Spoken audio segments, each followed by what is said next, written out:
fox, the thieving raccoon, and the militant squirrel? Something's not right here. Animals can be a great tool to use in storytelling media, especially when they're anthropomorphic, or at least display some human qualities. As there are certain assumptions readers make about the characters if they are a certain animal. Think of it as a narrative shorthand for a character's personality. Of course, you can subvert these assumptions if you want to be cheeky and make some plot twists. But today we're not talking about a work that does that. We're talking about a North Korean cartoon that is totally not propaganda aimed at young kids. This will look at the types of animals used in the story, how they relate to it, and how these animals are used in other works.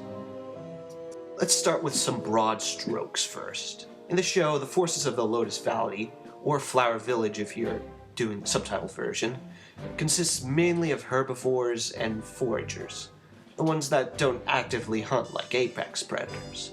This is understandable, as people generally view herbivores in a more positive light, with some exceptions, i.e. sloppy pigs and angry bulls.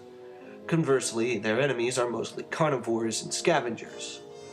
Of course, the show being what it is, the negative stereotypes associated with the opposing side is played up. On the whole, the series seems to have a firm grasp on how to use animals as character shorthands, right? Well, not quite. Taking it from the top, the squirrels are depicted as being the everyman, laid back, peaceful, until finally pushed to defend themselves. The protagonist, a red squirrel, stands out in that he's far more confident in his abilities and is quite cunning to boot. Now, how are squirrels depicted in most cases?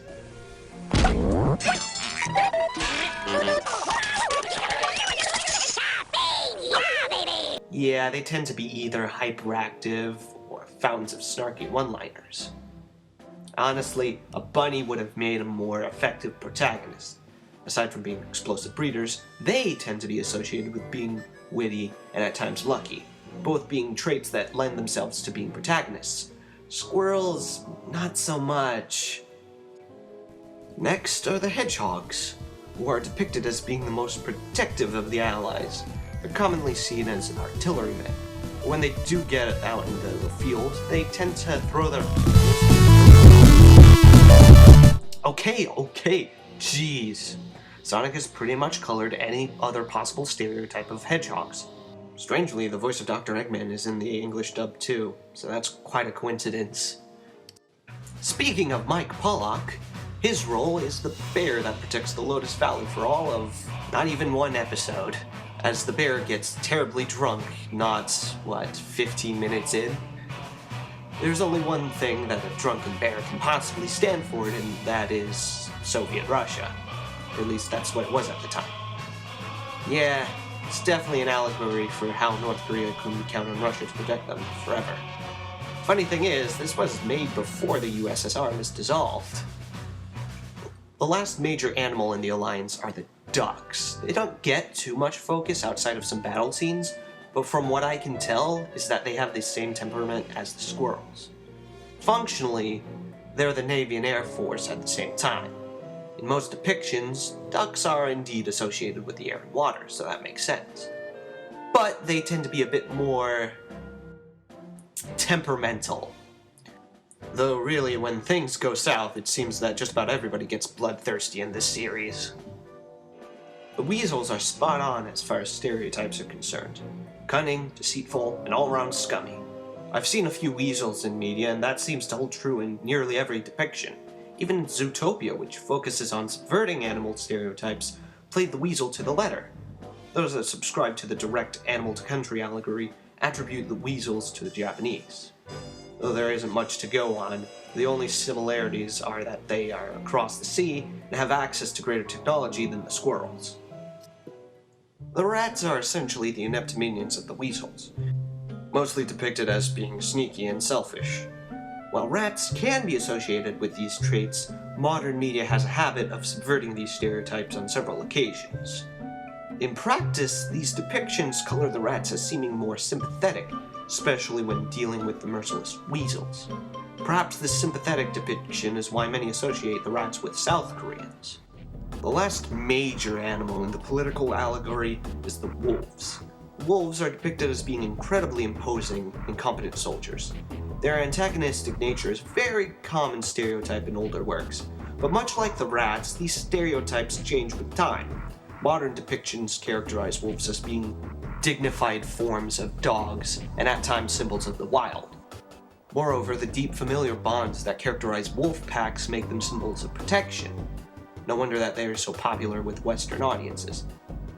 In fact, many posit that the wolves are stand-ins for Americans, and there are two major pieces of evidence for that.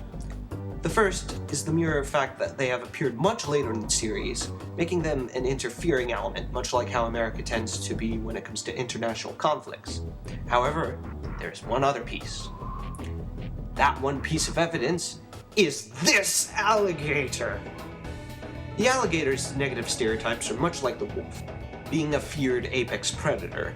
Yet, the one depicted here is a more modern take, the goofy alligator, if you will. This stereotype is very popular in the southeast United States, going so far as to be the mascot of baseball teams and even some restaurant chains. To make the association with the southeast states is by no means a stretch of the imagination. Therefore, the alligator's presence among the wolves almost cements them as being allegorical to the United States. At last, we come to the fox. Fox is often associated with the trickster archetype. Much like the previous two subjects, the fox has been giving a bad rap in the past, but modern depictions have clearly put the fox in a different light. In this case, we have Lieutenant Vixen.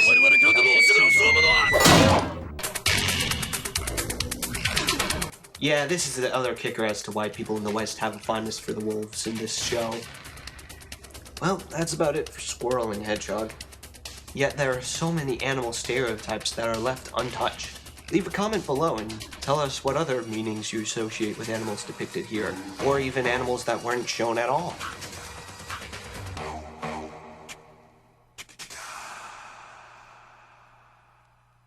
I am Sansorso, the toughest bear in the valley, and it's a piece of cake for me to lift that twig.